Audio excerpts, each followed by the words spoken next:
Após sofrer com uma internação na UTI, infelizmente acabou sofrendo um infarto e veio a óbito, veio a perder a sua vida.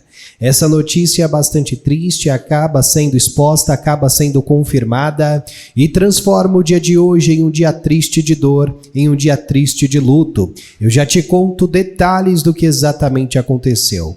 Também temos informações às pressas, aonde atinge Padre Fábio de Mello. Essa informação urgente, pessoal, acaba ganhando destaque envolvendo o famoso. Eu já te conto mais detalhes do que exatamente aconteceu. Também temos notícia às pressas, pessoal, aonde atinge a nossa querida Luana Piovani, a atriz bastante conhecida que já participou de várias produções da Globo e agora chega essa informação da famosa. Já te trago também os detalhes dessa informação. Essa e outras informações você confere nesse vídeo.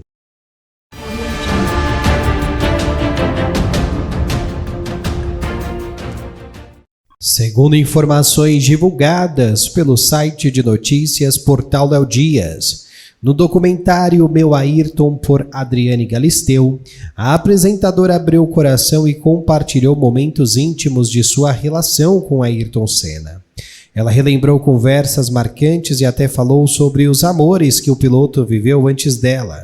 Em um dos trechos, Adriane contou que perguntou a Senna sobre o namoro com Xuxa e ouviu dele que havia sido completamente apaixonado, mas que superou após o fim do relacionamento, encerrado por decisão da apresentadora por motivos profissionais. Durante o relato, Galisteu explicou que Senna considerava aquele namoro muito exposto e cercado pela atenção da mídia.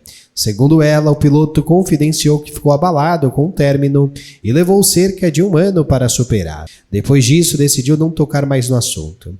A apresentadora contou o episódio com carinho, mostrando como o piloto era reservado e sincero ao falar de suas emoções. O documentário também traz depoimentos de pessoas próximas à Senna. Luiz Almeida Braga, viúva do compositor Braguinha e amiga do piloto, confirmou que ele realmente foi encantado por Xuxa. Ela contou que acompanhava de perto os relacionamentos do amigo e se divertia comentando sobre as namoradas, elogiando algumas e criticando outras em tom bem-humorado. Luísa também destacou o quanto Senna se envolveu de forma diferente com Adriane. Segundo ela, o piloto parecia mais tranquilo e genuinamente feliz ao lado da apresentadora, já que se sentia mais à vontade fora do universo das mulheres famosas e constantemente nos holofotes. Ela contou que ele via, na relação com Galisteu uma nova fase de sua vida e gostava da sensação de ter contribuído para o amadurecimento dela. Bom, pessoal, mas e você? O que você pensa sobre estas revelações que acabaram sendo feitas por Adriane Galisteu? Deixe sua opinião abaixo nos comentários e agora já vamos para a próxima notícia. Segundo informações divulgadas pelo site de notícias TV Prime, Grazi Massafera vive um momento de destaque na novela Três Graças, interpretando a vilã Arminda, apelidada de Dona Cobra pelos empregados da trama. No entanto, fora da ficção, a realidade da atriz é bem diferente. Raquel Travasso, sua assistente pessoal há 12 anos, fez uma homenagem emocionante nas redes sociais, revelando detalhes da convivência com Grazi e exaltando o seu caráter. Raquel descreveu a atriz como uma pessoa iluminada, simples, engraçada e muito humana, ressaltando sua humildade e força. Segundo ela, Grazi é o oposto da vilã que interpreta na TV e mantém uma relação de respeito e carinho com a equipe. Abre aspas, ela é pé no chão, amorosa e até cozinha como gente comum, escreveu a assistente em tom carinhoso. Em outro trecho, Raquel agradeceu pela confiança e parceria construída ao longo de mais de uma década de trabalho. Abre aspas, cuido de você, da sua casa, da sua família com muito amor. Tenho orgulho de ser sua secretária e amiga, declarou ela. A publicação comoveu os seguidores e recebeu inúmeros comentários de apoio e admiração. O gesto reforçou a imagem positiva de Grazi fora das telas, conhecida por sua discrição e profissionalismo. Sempre reservada em relação à vida pessoal, a atriz se mantém longe de polêmicas e é vista com respeito por colegas e fãs. No ar, em horário nobre, ela é considerada um dos grandes nomes da teledramaturgia atual e segue consolidando seu prestígio na TV Globo. Bom, pessoal, mas e você? O que você pensa sobre Grazi Massafera? Qual é a sua opinião, pessoal, sobre esta grande artista, essa grande atriz de sucesso? Deixe sua opinião abaixo nos comentários e agora já vamos para a próxima notícia. Segundo informações divulgadas pelo site de notícias TV Prime, César Tralli e Renata Vasconcelos dividiram a bancada do Jornal Nacional nesta sexta-feira, dia 7, para apresentar as principais notícias do Brasil e do mundo. Logo após o tradicional Boa Noite, o telejornal destacou uma decisão importante envolvendo o ex-presidente Jair Bolsonaro. Renata Vasconcelos anunciou que a primeira turma do Supremo Tribunal Federal manteve a condenação de Bolsonaro e de outros 6 acusados de participação em uma trama golpista. César Tralli completou informando que a decisão dos ministros foi unânime. A primeira turma do STF rejeitou os recursos apresentados pela defesa e do ex-presidente, confirmando a pena de 27 anos e 3 meses de prisão por tentativa de golpe de Estado. O julgamento foi realizado no plenário virtual formado em que os ministros registram seus votos de forma eletrônica. Apesar da decisão, a prisão de Bolsonaro ainda será imediata, pois o julgamento só será oficialmente encerrado após o prazo, final do plenário, previsto para o dia 14. Até lá, os ministros ainda podem modificar seus votos. Entre os ministros que participam da votação estão Alexandre de Moraes, Flávio Dino, Cristiano Zanin e Carmen Lúcia, todos contrários ao recurso da defesa. O ministro Luiz Fux, que havia se posicionado pela absolvição do julgamento principal, não participou desta etapa, já que passou a integrar a segunda turma da Suprema Corte. Com a rejeição dos embargos de declaração, a defesa ainda pode tentar um novo recurso conhecido como embargos infringentes, que permitiria reavaliar a condenação. No entanto, esse tipo de medida só é aceito quando há pelo menos 2 votos pela absolvição, o que não ocorreu. Caso o relator entenda que um novo recurso tenha caráter apenas protelativo, a prisão de Bolsonaro poderá ser decretada antes mesmo da análise final. Bom, pessoal, mas e você? O que você pensa sobre esta notícia dada por Renata Vasconcelos sobre Bolsonaro? Comente e vamos para a próxima informação. Segundo informações divulgadas pelo site de notícias Portal Léo Dias, a primeira turma do Supremo Tribunal Federal rejeitou nesta sexta-feira, dia 7 de novembro, o recurso apresentado pela defesa do ex-presidente Jair Bolsonaro contra sua condenação a 27 anos e 3 meses de prisão. A decisão foi unânime entre os 4 ministros que optaram por negar os embargos de declaração e manter a sentença. O julgamento ocorre no plenário virtual e teve início nesta mesma data. No pedido, os advogados de Bolsonaro classificaram a decisão como injusta e afirmaram que seria impossível manter a condenação. Segundo a defesa, não há provas de que o ex-presidente tenha sido o autor intelectual ou incentivado os atos de 8 de janeiro, tampouco de qualquer ligação com o chamado Plano Punhal Verde e Amarelo, que previa ataques a autoridades.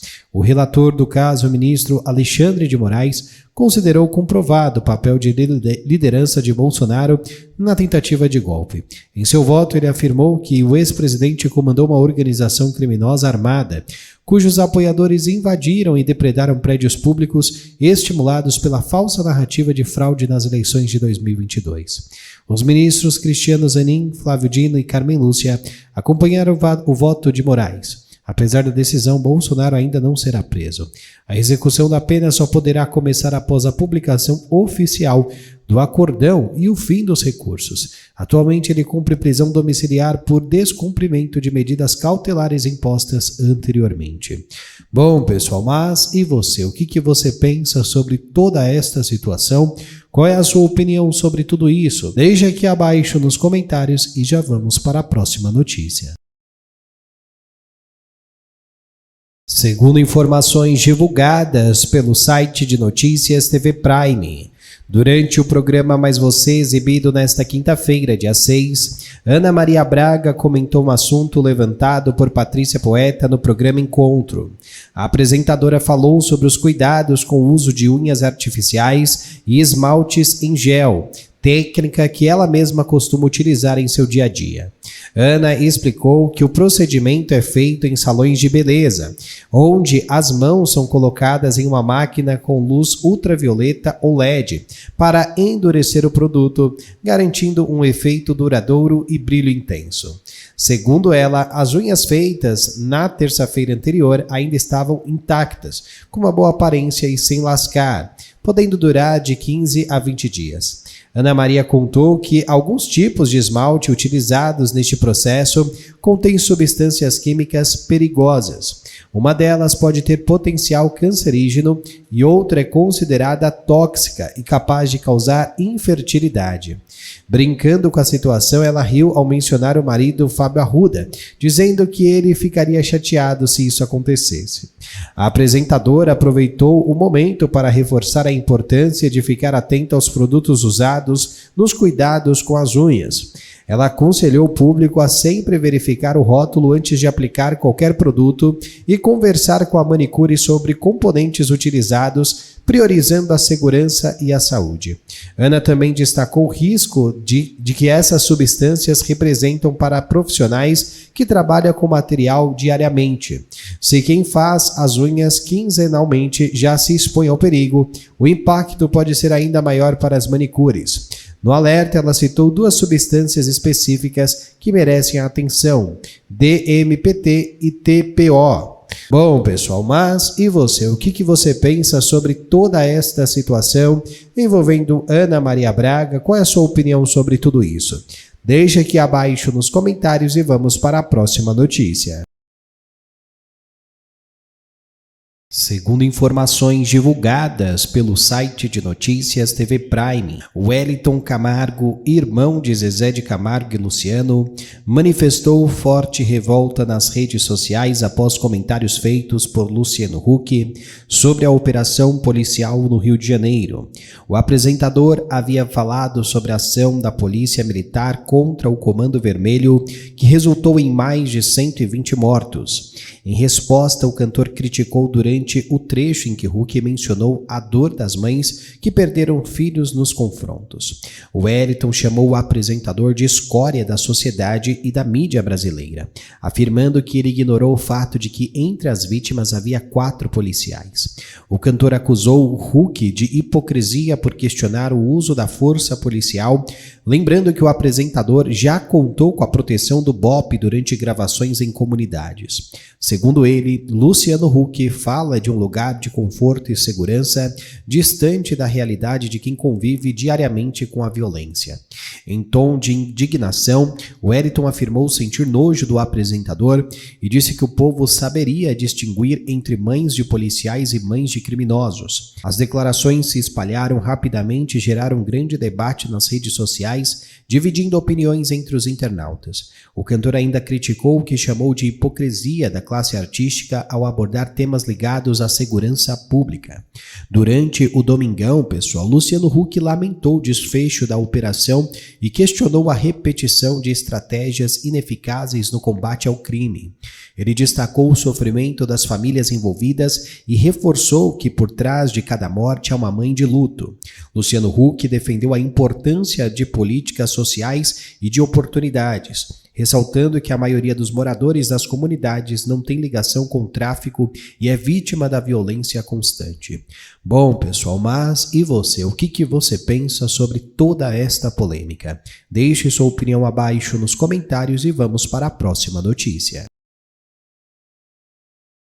Segundo informações divulgadas pelo site de notícias TV Prime, Fernanda Lima abriu o coração ao falar sobre uma situação delicada vivida por sua filha mais nova, Maria Manuela, de apenas 6 anos de idade. Em conversa no podcast Terapira, a apresentadora contou, pessoal, que a menina tem dificuldade em se impor entre os colegas e relatou momentos que a deixaram preocupada com a mãe. Um dos episódios, pessoal, citados por Fernanda aconteceu quando a filha ouviu de um amigo da mesma idade que deveria calar a boca, deixando-a bastante abalada com a situação. A apresentadora explicou que, após o ocorrido, tentou orientar a filha sobre como reagir diante de atitudes desrespeitosas. Fernanda ressaltou que é essencial ensinar desde cedo a importância dos limites e do respeito mútuo. Segundo ela, algumas condutas podem vir de exemplos observados em casa ou na escola, mas é fundamental que as crianças aprendam a se posicionar quando se sentirem desconfortáveis ou invadidas. Em um outro relato, Fernanda contou que Maria viveu uma situação ainda mais delicada durante uma brincadeira, quando um colega insistiu em beijá-la.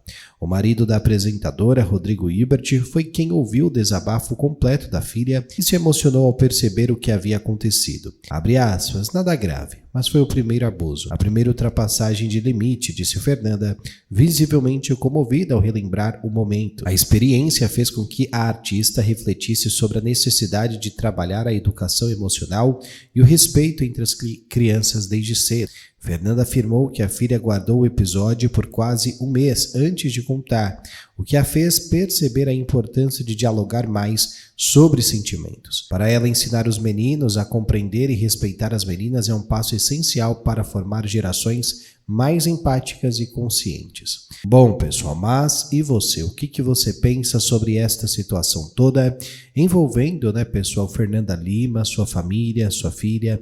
Deixe sua opinião abaixo nos comentários e vamos para a próxima notícia. Segundo informações divulgadas pelo site de notícias UOL, Luana Piovani, de 49 anos, perdeu uma ação movida por Neymar, de 33, mas, mesmo com a decisão desfavorável, afirmou se sentir vitoriosa. A atriz foi condenada pela Justiça de São Paulo por injúria devido a uma publicação feita nas redes sociais entre maio e junho de 2024. A sentença foi assinada pelo juiz Rodrigo César Müller Valente, que reconheceu a prática de injúria qualificada, já que as ofensas ocorreram em um ambiente digital. Apesar do resultado, Luana manteve o tom firme e provocador. Em entrevista ao Ambulatório da Moda, ela declarou que não se abala com a derrota e continua se considerando vencedora. Abre aspas, eles têm raiva porque eu só tenho vitória para contar. Quando acontece uma derrota, tratam como se fosse o Papa vindo visitar o Brasil, afirmou a artista, ironizando a repercussão do caso. A atriz reconheceu ter insultado Neymar, mas ressaltou que não o difamou. Abre aspas, perdi o processo de injúria porque realmente xinguei, mas o de difamação eu ganhei porque não difamei ninguém. Não havia honra a ser manchada, já estava manchada, disse ela.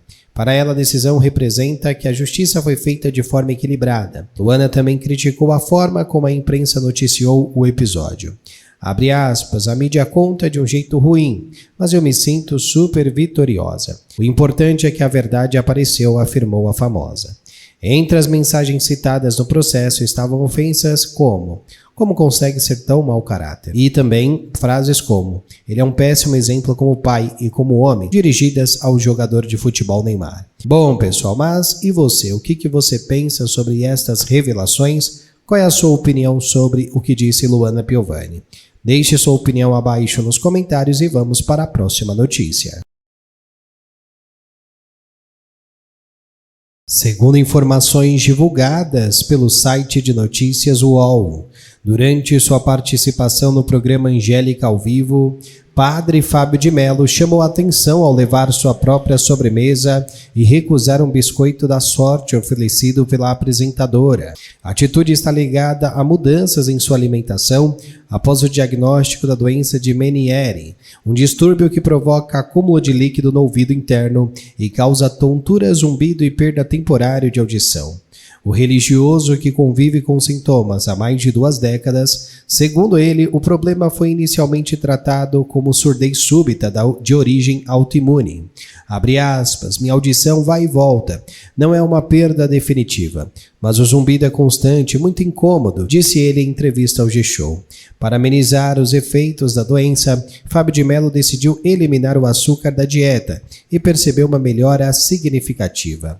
Ele, pessoal, afirmou que a adaptação à nova rotina alimentar foi tranquila. Abre aspas, em São Paulo há muitas opções boas. Lá em casa já nos acostumamos com receitas sem açúcar. Vivendo na roça, temos mais facilidade em preparar tudo de forma natural, contou ele. O padre destacou que a mudança de hábito trouxe bem-estar e mais disposição no dia a dia. Durante o programa, ele também falou sobre sua saúde mental e as crises de depressão. Disse que deixar as redes sociais foi essencial para cuidar da mente. Abre aspas, tenho uma condição genética e preciso estar atento. Há casos graves de suicídio na minha família, então percebi que as redes me faziam mal. Decidi me afastar para preservar a minha paz, acabou revelando o famoso em seu relato, em seu desabafo. Mas e você, o que pensa sobre toda esta situação? Deixa aqui abaixo nos comentários e vamos para a próxima notícia. Segundo informações divulgadas pelo site de notícias Mídia Jur, o ex-vereador e líder comunitário Hermes Silva Filho, conhecido como Carioca, faleceu nesta última quinta-feira, dia 6, aos 72 anos, em Cuiabá. Ele havia sofrido um infarto na quarta-feira, dia 5, e foi internado na UTI do Hospital São Mateus, mas infelizmente não resistiu. A notícia causou comoção entre familiares, amigos e moradores do Parque Cuiabá, onde ele era uma figura muito respeitada. Carioca atuou por muitos anos como policial civil e se destacou por sua dedicação à comunidade. Durante mais de 20 anos esteve à frente da Associação de Moradores do Parque Cuiabá, lutando por melhorias e se tornando uma das principais vozes do bairro. Infelizmente, com imenso pesar e também tristeza, pessoal, confirmamos este falecimento do querido ex-vereador